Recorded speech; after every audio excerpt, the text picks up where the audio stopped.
Bilib na bilib ang mga fans sa talaga namang consistency at pagmamahal ni Mark Leviste para kay Chris Aquino. Ilang mga videos at photo kasi ang binahagi nito na kung saan ay binalikan ni Mark Leviste ang time na ipinanganak nga ni Chris si Kuya Josh na ngayon ay nagdadaos ng kanyang ika-29th birthday, June 4. Ayon sa mga fans, ano daw kaya ang magiging mensahe ni Chris dahil iniintay nila ang magiging post nito para sa kanyang panganay na anak. Kaya naman sa isang TikTok post ng Leviste Voice, makikita na nagja-jogging at kasama nga ni Mark Leviste na nag-exercise si Kuya Josh at patuloy na sinusuportahan ito. Ayon sa mga fans, wala mang commitment or kung anuman ang relasyon ngayon ni Chris at Mark, ang maganda ay nakikita pa rin na very busy at visible si Mark sa buhay ng mga Aquino.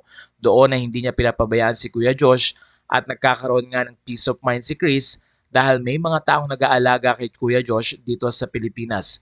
Hindi man magkasama ang mag-ina, pero masaya ang mga fans na sa kabila ng pagkakalayo ay may mga videos at photos or update na kung saan ay makikitang masaya din si Joshua Aquino.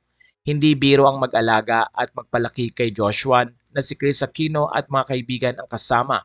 Kaya naman ayon sa mga fans, patuloy nilang ipagpipray na maging maayos at humaba pa ang buhay ng Queen of All Media na si Chris Aquino.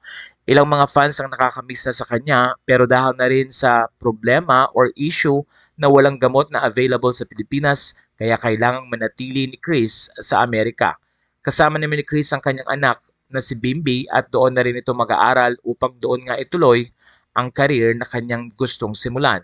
Sa puntong ito ay hindi pa sisimulan ni Bimbi ang kanyang showbiz career at kailangan mag-focus sa pag-aaral dahil siya ang maghahawak ng mga businesses ni Chris Aquino kung ano man ang mangyari. Samantala, prayer at wish din ng mga fans na maabutan pa ni Chris si Bimbi na mag 18 years old.